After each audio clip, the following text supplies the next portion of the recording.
All right, so I'm trying the third method to come live. Now I'm on the third method. Zoom doesn't crash. Switcher Studio doesn't crash.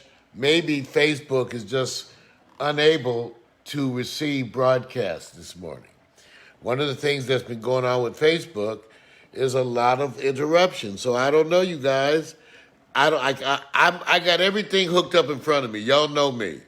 So I'll come live with everything. Now I'm on the phone alone. This is a straight phone broadcasting. So I've tried all the apparatuses. See all this stuff? Look at this. See all these apparatuses I got up here? Well, I wish I could take a picture of that. You see all that apparatus? That's what I'm using to stream to you guys. There's my robot over there resting. See, there's the room. Yeah, there you go. So y'all can see. Here's the room. That's the apparatus. That's what I'm doing. Hi there, Brandy. So I'm trying. Now I'm back with the phone because everything keeps crashing. Now I'm back with the regular phone. Okay, so I was talking about black folks and vaccines because people don't realize that the Tuskegee experiment. Oh, thank you, OD. I've been doing stuff since my dorm room. Thank you, OD. All right, you guys, let me see if I can get this to sit. Okay. Okay.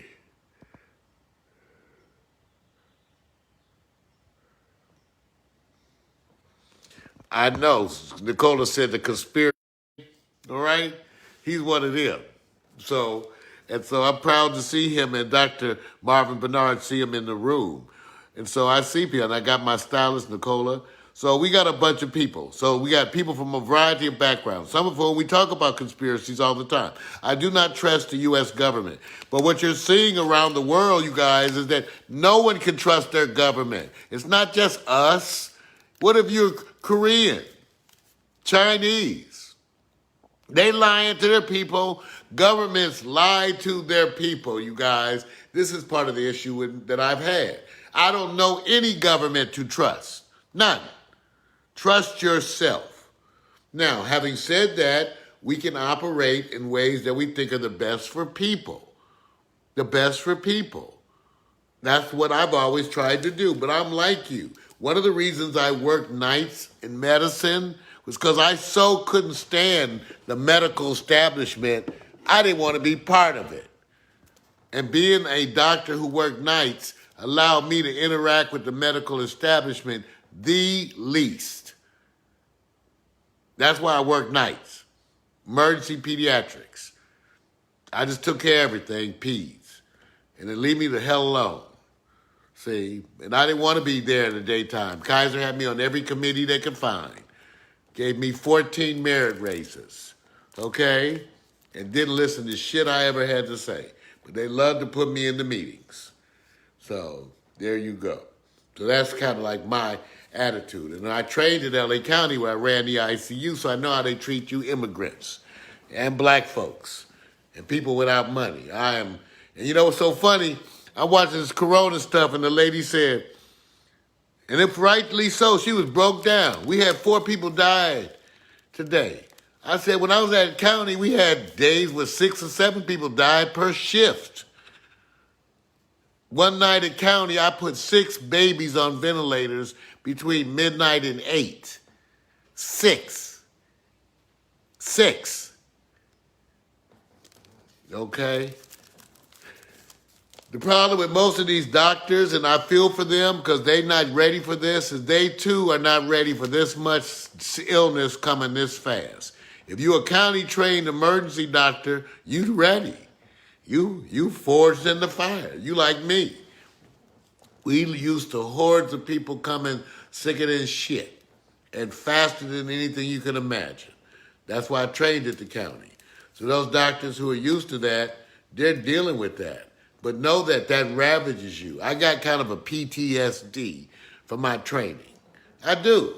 I got a PTSD. It's part of why I smoke weed. I got a PTSD because medicine, I seen so much shit you can't unsee. That shit is in my head. Okay, so you don't even want to ask me the kind of shit I see. Okay, because that'll keep most people up with nightmares. But this is what happens. Getting back to the point. Black folks and vaccines. I tell you this because you got to have legitimacy within our community in order to advise them. The first thing they're going to accuse me of is being a sellout to the white establishment. See? But I got to talk to black folks about vaccines. Black doctors have to talk to black people about vaccines, and the first thing you're going to call us is Uncle Tom's. We try to save your life. So let's go here on this. Because I'm telling you, I'm acknowledging that the Tuskegee experiment existed. And in 1969, they voted to extend it for 3 more years. I'm acknowledging that. I'm acknowledging that as a black physician educated at Howard University, I do not trust the U.S. government. Not a goddamn bit. On the other hand, I got to take care of you, right? I got to advise you how to exist within this racist system. That's the truth. I'm advising poor people, black people, white folks too, how to exist and survive within this racist system where privilege is everything. And you're going to see it right now, like Katrina. Only since this is nationwide and worldwide, you're going to see where you rank in a whole new kind of way. You're about to get a whole new perspective on where you fit into this society by how they treat you during this corona, okay? You can get a whole different level of understanding of how important or how unimportant you are, okay? So the truth is, they only tested 1% of the U.S. population. 1%. Now, I bet if you ask what percentage of those are black people, then it'll be different. But let me tell you something. They may like those percentages because the black people are the ones sicker than shit, so they're showing up at the hospital and getting tested, at least amongst the ones getting admitted. They're not sending out the testing truck to Compton. They're not coming out to your neighborhood to test you, okay? They're not coming out there, but they got to test you on admission to the hospital. So, your lack of health care, your predisposing factors, your distrust of the government puts you at risk. The only solution to viral disease is usually vaccines. Let me say that again. When you have viral disease out there, the usual treatment is vaccine. Okay, so let's go over world history. Viruses have kicked humanity's ass for a long time. In 1918, they said 50 million, and they didn't know how to count back then. So you know it was probably 150 million. But in 1918, 50 million people dead. Okay, 50 million worldwide. So viral disease is known to kill you. And as a pediatrician who runs the ICU, I've seen the worst viral disease you can imagine. I've seen chicken pox that goes to the brain. I've seen every complication of every virus you can name. Okay? So they're out there. So there are no good treatments for virus. Even with HIV, it takes a cocktail of drugs over weeks and months. You don't have weeks and months with corona. But know that every antiviral drug they have, including everything for HIV, everything, they tried everything to see if it'll work. But I can just tell you, as a physician who's taking care of viral disease that's terrible, I'm always thinking, I don't have anything to treat this with. Do you understand me? I want you to understand the doctors will try a bunch of shit. They don't think that's going to work. Nobody thinks it's going to work. The number one complication of viral disease is getting a bacterial infection on top of it. So when you get a viral pneumonia, one of the number one complications you get is a bacterial infection on top of the virus. So when you have a terrible viral infection of your chest, when you have terrible viral pneumonia, we put you on antibiotics. Do we think that those antibiotics are saving you? Hell no. We're putting it on there because while you have terrible lung disease from this virus, you have a strong chance of getting some other bacterial infection on top of it. And I might as well try to stop that. But do I think that's going to save you? Hell no. So, the best thing to do for viral disease is to prevent getting it. You hear me? I don't care whether it's HIV, herpes, whatever you name viral. The best treatment is to never get it and then get a vaccine. Now, if you are black and you don't believe in vaccines, you are screwed. Let me say that again. If you are a black person who doesn't believe in vaccines, you are screwed. You got me? The only way out of this is a vaccine. Do you understand me? Do you understand me? The only way out is a vaccine. So if you don't like vaccines, you are fucked. Okay? Figure out what you're going to do. Because there are no treatments for you. Do you understand?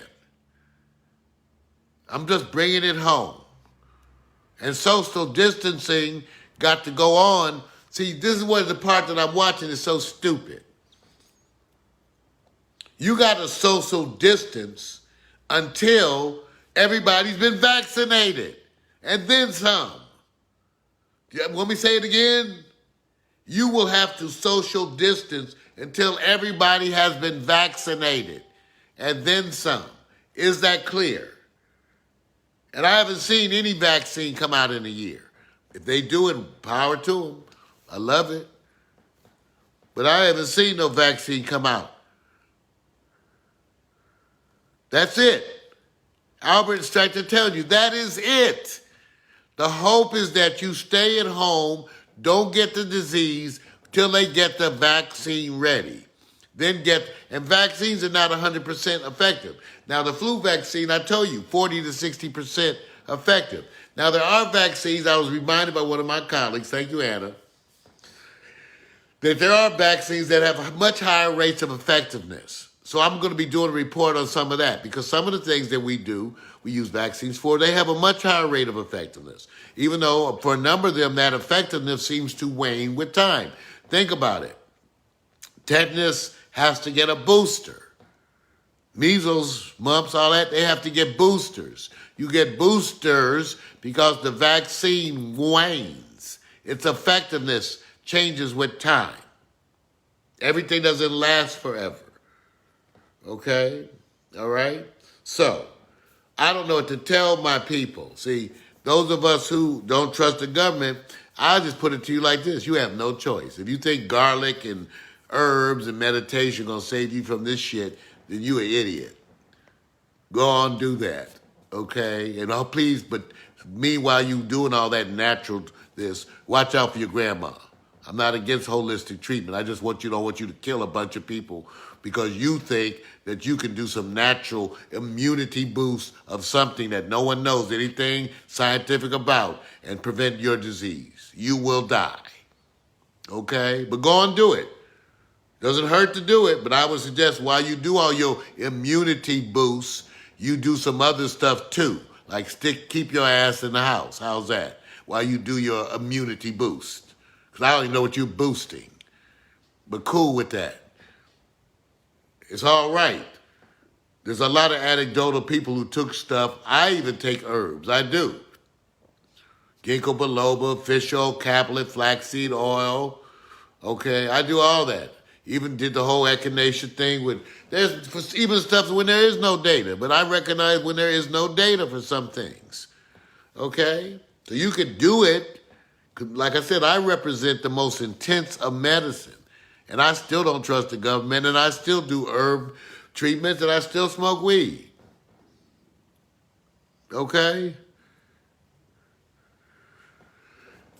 Odell is asking me what is the timing on the vaccine. I only go by what they usually do, OD. Usually it's over a year. Like a year and a half. 2 years, roughly in there, you guys. I mean, they may get it faster. Let me tell you one of the things, you guys, that will scare me today. Right now, there's over 70 tests to use for corona that exist without FDA approval. There's 70 tests for corona that have not been approved, and people are using these tests. Those tests, that's dangerous. You could be told you're immune and you're not. You could be told you're infected and you're not. I don't know. But right now, I was just getting this report. 70 tests out there without FDA approval. I also was watching this morning's report, and they were giving some reports about Los Angeles, because Los Angeles is experiencing an uptake. They had their most deaths yesterday. One of the doctors, emergency medicine doctors from UCLA, said UCLA is doing their own tests in-house. They got their own tests. But they can only do so many people. We've heard there's other places in LA County where you can get tests. It's not the same test. It's not standardized. They can only do so many people. Some people are able to run 20 tests a day, stuff like that. Can you imagine that? Can you imagine that? I'm telling you, you need to retest healthcare workers every time they go to work. Every time they go to work, every time they enter the building. So that's that. Los Angeles is rough. I've been hearing reports of people getting out. I'm not against you getting out. Watch out for the clusters. We don't think that the virus is going to jump through the air to infect the other people. Okay? But you got to watch this gathering. And if you brave for yourself, I can understand that. Don't kill your grandmother. Don't kill your parents. Don't kill your auntie. See? You're going to forget that. See, you're going to give it to your girlfriend who's going to kill her auntie. See? It's going to be stuff like that. I'm getting funny with the people visiting me. I've been letting people come one at a time. Pretty much everybody comes in and washes their hands and does all the stuff. So I've been letting them visit me. But the truth is, you got to do some stuff differently. So, Mario Hemsley coming to you live from the living room. The take-home lesson from the day. Let me know your questions. I'll try to deal with stuff every day, or not every day, but as much as you guys want. We got nowhere to go. We got nothing to do. Nowhere to go. What the hell? So I can answer questions that you guys have. I'm telling you, prepare for the long haul. I did post up about the debit cards. It turns out now that's overwhelmed the system, but it was a whole debit card set up for LA. You could apply for the money. Okay? And the money thing is just as dirty. All my friends in finance are telling me that if you had a relationship with a bank, they reached out to you 2 weeks ago. Okay? So the money's gone. Over $300 billion is gone for small businesses. All the black people I know with small businesses saying they were categorically ignored. Ignored. So that shows you where you rank with your business. But I would guess that other small businesses, unless you're in a small town somewhere, are equally feeling like they've been ignored. So the $300 billion in small business support appears to be gone. And if you didn't get yours, well, you may be shit out of luck. They have some debit cards. Debit Card LA. If you Google Debit Card LA, you can find out about the debit cards they have for LA. As far as I know, those are also bad. We're in a tough time. Notice from my gun store, those of you know I don't like guns, but you also know that I prepared for this pandemic by buying a bunch more guns. Last time I bought guns was the earthquake, Northridge earthquake, when people were acting crazy. And a policeman friend of mine, after that last earthquake when people were acting crazy, he advised me on what guns to get, and I've had guns since then. Just before this, I went to go look at the guns again, which I hadn't touched in 20 years, and I went to clean the guns, and they were clean. But I had the use of WD-40 on my gun cabinet to just get inside. Not ready. So, my gun store notified me that the gun range is open and that they have ammunition. So this shows you, I already had stocked up. I got enough for a small war. I hate to look at Marvin, security's important.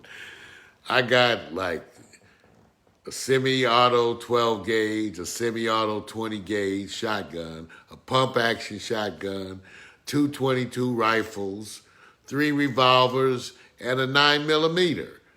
All stashed around my house. I can get to a gun in 9 seconds. I know, but see, we doctors, we measure shit. We measure shit. See, that's the way a medical mind thinks, right, Marvin? I put gun safes all around my house and then timed myself to get to them. They all got biometric locks. I touched the lock with my finger, $90 gun case. I touch it with my finger, that bad boy pops open. Pling! Pling! Loaded 357. Loaded. Okay? That's how my shit works. Everywhere. Recording studio, out there with all the equipment, yeah. 9 seconds. I got loaded 357 in my hand. Boom. Okay? I'm just warning, don't come up to Pack Stereo. We strapped up in this bitch. Okay? We are strapped. Don't come up in here. You'll be making, and I'm a techie. So you know I got every kind of motion sensor camera thing. I got every kind of observer thing going on. But the best security is a little poodle or a little chihuahua. You know, that's what the police will tell you. You know, if you have a little poodle or a little chihuahua, they will never sneak up on your ass. No one will ever sneak up on your ass with a little poodle. Y'all who own poodles know that dog will go crazy. You don't have to have a big-ass pit bull to go kill people. You can have a little-ass poodle. They'll warn you, and then you just go out and get the shotgun out.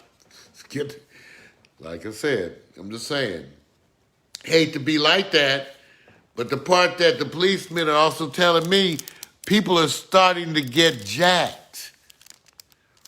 Okay, I got policemen friends. You know what's going to happen because a lot of folks who are poor, they can't stock up. They poor, they broke, they don't have food, they hungry. People are going to get desperate. They're going to be out there jacking you in the street. I'm just saying that. It's the truth. And this is what saddens me. I'm saddened by both the people in L.A., you guys. L.A., they showed yesterday, they had a food line so long here in L.A.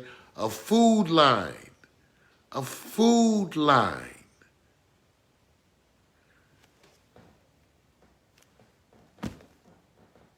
I'm speechless. I'm speechless. So I'm saying you got to be careful. Some of us live in situations that are more risky, you know. I have some friends of mine, they live in some rough situations. And, you know, I said, I want you to be able to lock the door and just sit inside the house. So anyway, Mario's scaring the shit out of you today, and that's not my goal. I'm not trying to scare the shit out of you. I'm trying to be a resource. This is what I'm going to do is try to come to you as often as possible. It's coming. See, here's what's so scary. All the people I respect, they saying the same shit I'm doing. See, Marvin's saying the same thing I'm saying. Martial law is coming. That's what I've been saying. You got to have badges that are certificates of immunity. People are going to counterfeit the badge. In order to go out, you're going to have a badge. They're going to have a badge, or you won't get a job. You're going to need a certificate of immunity. My boy Thornton said that they need to be able to scan the certificate for the barcode and have it checked through the internet with an international database just to make your certificate, make sure it's accurate and real, because people they're going to have on the internet how to print your own certificate of immunity. They're going to have that on the internet, how to make your own. Know that they will have that. So certificate of immunity is coming. It's coming. You're going to need to get one. I don't have a real ID. See, that's the other thing. I don't have a real ID. But if you don't have a real ID, have a passport. Because I can tell you right now, in California, you can't buy no ammo without a real ID or a passport. I was in the gun store, and the two dudes behind me was shot. They were shocked. And you could tell they were those veteran gun people.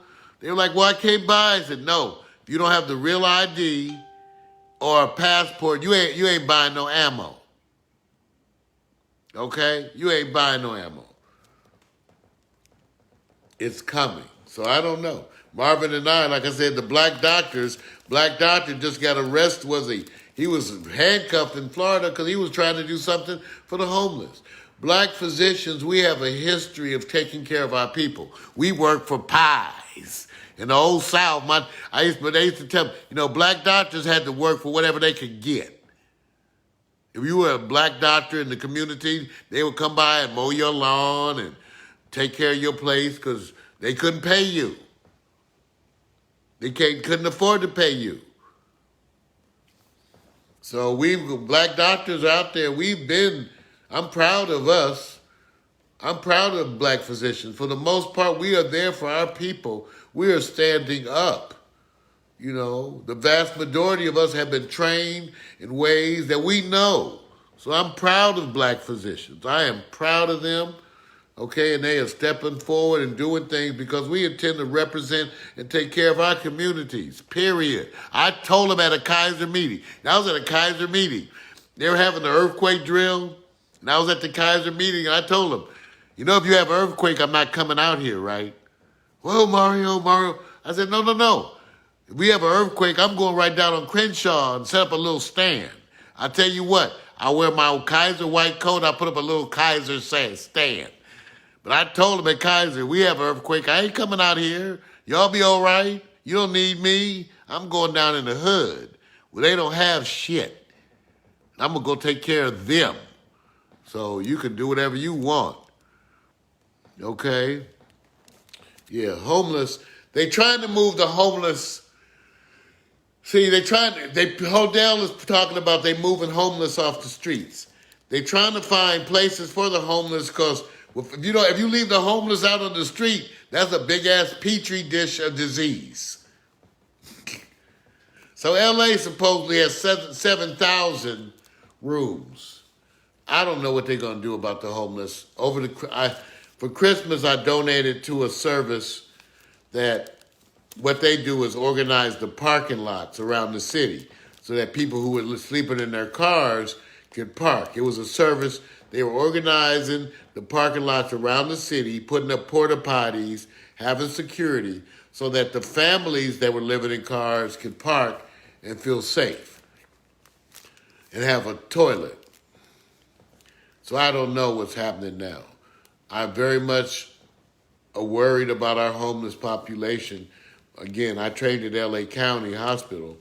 I took care of poor people and immigrants, 90% plus Spanish speaking. Proud of it. And I don't know what we're going to do. I'm like you. I'm one of the people I used to carry some ones and some change and shit in the car. I'm one of the people. I know y'all, we carry some ones in the car. And then when we see the homeless people, we give them a couple ones. One of my buddies said, it's his way of doing charity. It's more direct. We just carry some change. I got a friend, she carries fruit and bottles of water in her car. And when she sees homeless people, she hands out apples and oranges and bottles of water. That's what people are doing who don't have money. That's why I love these people. I love them. They have way, way less than me, and yet they are digging into their pockets. God bless them. God bless those people who, they don't have what I have, and they are willing to share theirs with you. God bless them. God bless those people. They're out there. They are out there. You know. So, look around for who we want to help. Oh, dang. Marvin brought up. So Marvin Bernard brought up a point. Marvin goes, the mentally ill that were deinstitutionalized, that have difficulty processing, are giving minimal. They damn sure are, Marvin. You know, 1 year at County Hospital, they just opened up the doors and let all the people out to the psych hospital because they didn't have money. They just opened up the doors. Oh, boy. People, I remember being in county, you would see them down at the donut stand with the IV pole. One day at county, we just let everybody mentally ill out because they didn't have money. Man, they just let them out.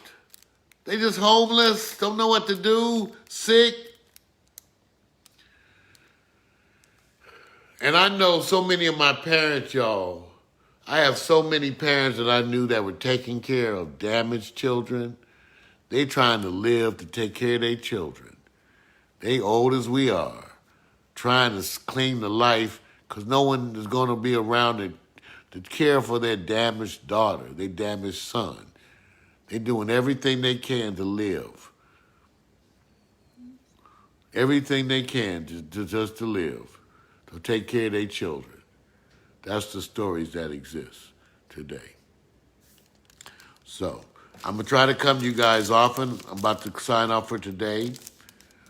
Remember, if you have questions, forward them to me on Facebook. I'll keep track and I'll try to answer.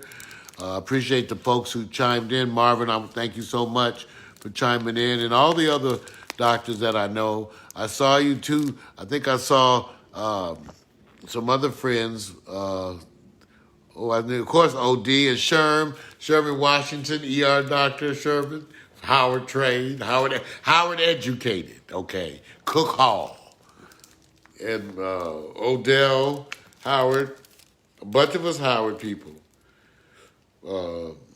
We will continue. I'm going to continue doing what I'm doing.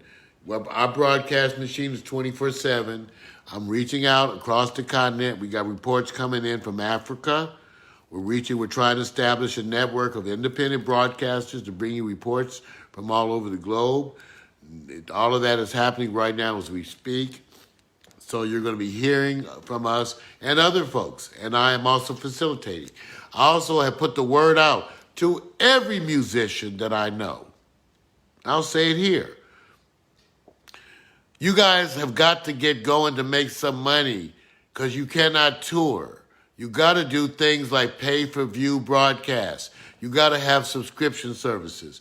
You musicians have got to get going. You guys are right now, you're panicking and you're not doing anything. The musicians I know, they're panicking. They don't have an idea what to do. You cannot be like this. You have got to get going. You've got to get going. So I've been offering my services. I called Harvey Mason. I told Marvin Smith. I said, I will help any of you to do streaming broadcasts. I don't need to get paid. I got a fixed income. I'm all right. I will help any of the musicians out there to go live. I'll do a show on how to go live. If the ones that are here in the LA area, I'm willing to do site visits. As long as you ain't got a bunch of people there, I wear my mask. But we need for musicians to get creative. Not just musicians, everybody. You got to try stuff like Zoom. You got to try stuff like Facebook. You got to try to do concerts from home, things from home, broadcasts from home. I'm getting energized again to teach people again how to do what I do here at Pack Stereo. Like I said, for the record, I gave away over 300 channels at a cost of over $15,000 of my own money. And zero of those channels are in operation today. Yeah, that would be a abject failure. But the point is I learned from it so you can turn those stumbling blocks into a stepping stone. I don't regret that. I gave away 300 channels, and I guess what I proved was that Victor and I were so far ahead of the curve, nobody got it. So to this day, we're the only ones still. And I'm still telling everybody out there, how it is we do, exactly what we do. It's never been a secret. I've been telling it all these years. So we will continue to do that too. Our goal is to increase citizen journalism. We want a bunch of you broadcasting from your homes. You got nothing to do. It's the easiest thing to do. Hey, Marvin, you may even consider it because it's not that bad. This is the easiest shit to do than ever. You know, now it's so easy to broadcast from your home. I told everybody that. And today, the number one broadcasting device is your phone. So everybody can be broadcasting from home. Citizen journalism. This is what I'm promoting. Worldwide, citizen journalism. I want you all to be the reporters, and we can report ourselves, whereas we become the alternative to that mainstream media. Certainly a Howard University person will be the ones to promote this kind of thing. Proud of my alma mater, proud of my people, proud of the black physicians out there, and we will come and we will lead. We will lead because we will continue to care for our people, and we will speak out, and we will come forth, and I will do it until the day they roll me over and kick me into the grave, okay? But I'm doing this shit. See, I recognize now that the Lord been preparing me for this. He been preparing me for this all my adult life. So I intend to do my duty. And I'm not the only one. There's a bunch of you out there. We're going to do our duty. We're going to provide leadership and information because that's what we do. God bless you. And know that I love you and care about you out there. I care about our community, all of our community, our neo-urban community, which it's not devoid of color, it's rainbow. It's rainbow. Our community is rainbow. We are a community of rainbow people. We're a community of immigrants, and we love each other. We love our white folks, and our black folks, and our brown folks, and our yellow folks, and our red folks. We love the people working out there in the fields. We love the people out there in the woods. We love all of you. We love our farmers. We want to do something to help all of the working people of this world. So now is the time, and we're going to do it. So we ready. We ready. As God is my witness, I pray every day. Lord, just make me strong, Father. I'm ready to work. I'm ready to go to war. Thank you, and God bless.